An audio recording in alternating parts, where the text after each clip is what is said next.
ఈరోజు గుడ్డు బాబు గుడ్డు అండా మసాలా, అది కూడా దహి మలై అండా మసాలా అనొచ్చు, దహి అండా మసాలా అనొచ్చు, ఇంకా నాకు ఇష్టమైన కోడిగుడ్డు కర్రీ అనొచ్చు. చాలా చాలా టేస్టీగా ఉంటుంది. అండ్ ఇది చపాతీలోకి పుల్కాలోకి నెక్స్ట్ లెవెల్ ఉంటుంది. అన్నంలోకి అయితే ఇట్లా అమృతం అద్భుతం వేరెక్కడా లేదు, ఈ అండా మసాలాలోనే ఉందన్నట్టు ఉంటుంది. వెల్కమ్ టు మీ సగ్లాస్ కిచెన్.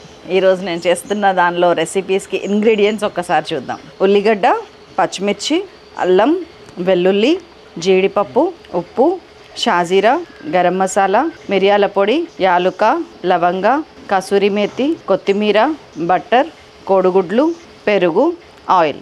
That's all. కట్ చేస్తే ఒక అద్భుతమైన గ్రేవీ రెడీ చేయబోతున్నాం మనం ఇప్పుడు. దీంట్లోనండి ఇవి ఏదైనా నానబెట్టచ్చు ముందే, లేకపోతే దీంతోపాటు ఉడకబెట్టచ్చు. రెండు ఆప్షన్స్ ఉన్నాయి.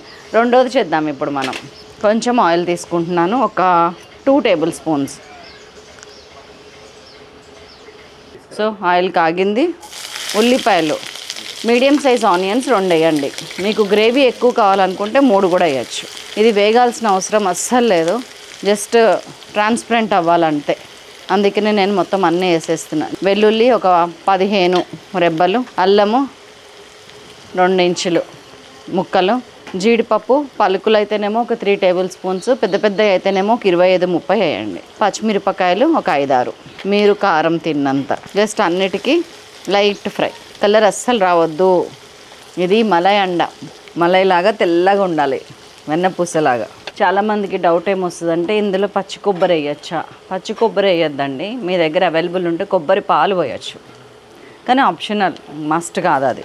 ఇలా కొంచెం ఆయిల్ తగిలింది అన్న తర్వాత ఇది ఉడకటానికి వాటర్ పోస్తున్నాను కొన్ని, ఒక 30-40 ml. మూత పెట్టేస్తున్నాను. లెట్ ఇట్ బాయిల్ అండి, 2 to 3 minutes. ఆ జీడిపప్పు మెత్తబడాలి. నాకు 4-5 నిమిషాలు ఉడికిందండి చక్కగా.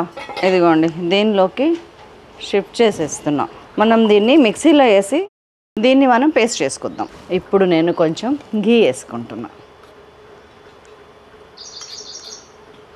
దిస్ ఈజ్ ద టైం అండి మనకి ఎగ్స్ వేయించుకోవడానికి. కొంచెం నూనె, అంటే 1 టీ స్పూన్ నెయ్యి, 1 టీ స్పూన్ నూనె చాలు. ఎందుకంటే ఇందాక అందులో ఉంది కదా ఎనఫ్. నూనె కాగింది. నేను ఉడకపెట్టి గంటలు పెట్టుకున్న కోడిగుడ్లని లైట్గా ఫ్రై చేస్తున్నా. ఇక్కడ ఈ రెసిపీలో మెయిన్ సీక్రెట్ ఏంటంటేనండి, కలర్ రావద్దు దేనికి కూడా. కలర్ వస్తే మనకి ఆ టెక్స్చర్ మిస్ అవుతుంది.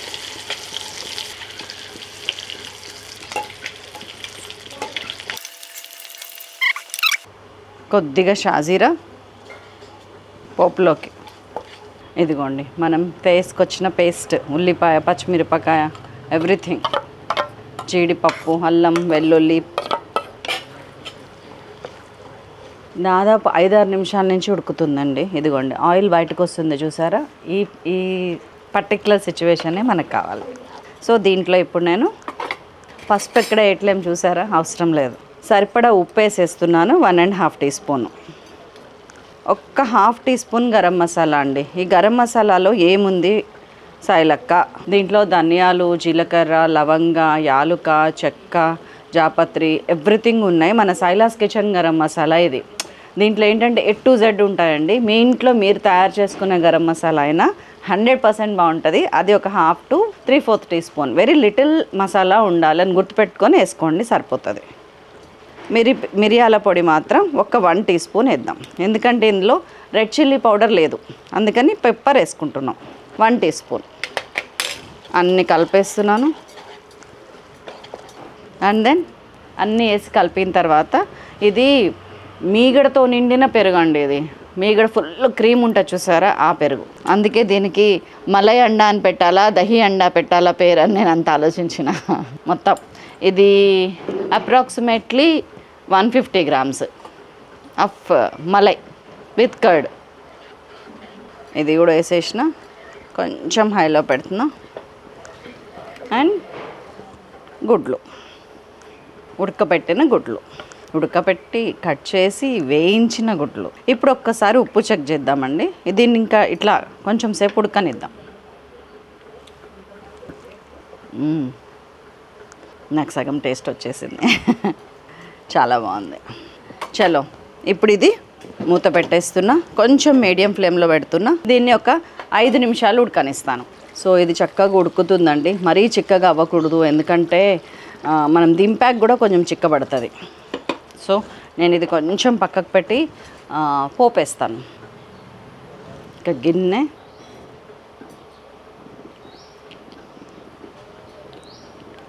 బట్టర్,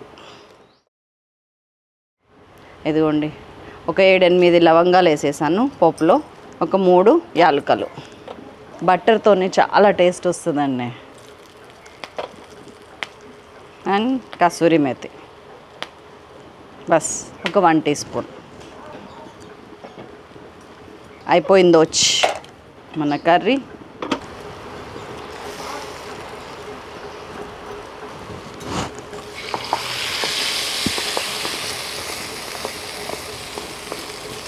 అండ్ కొత్తిమీర.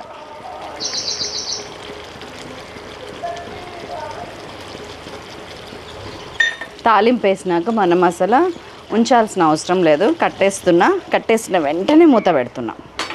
ఇట్లా మూత పెట్టేసి ఆ తాలింపుతోని ఒక 2 మినిట్స్ ఉండనివ్వండి. దాంతో వచ్చే ఫ్లేవర్ కానీ ఆ టేస్ట్ కానీ నా భూతో నా భవిష్యత్ ఆ లెవెల్లో ఉంటుంది. నేను పూరీ తీసుకొని వచ్చేసానండి. నాకు ఇందులోకి పూరీ, బిర్యానీ, పులావ్ రైస్ భలే ఉంటుంది అసలు.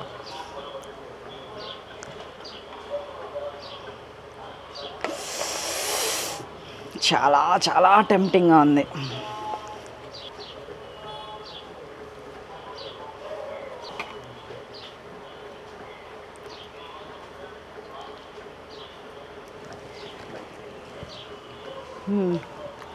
వా బేబీ వా. ఎగ్ కూడా ఈక్వల్లీ ఇంపార్టెంట్. యా కర్రీ అయిపోయినాకండి అసలు ఏళ్ళు నాకితే వచ్చే టేస్ట్ ఇంకా వేరే ఉంటుంది.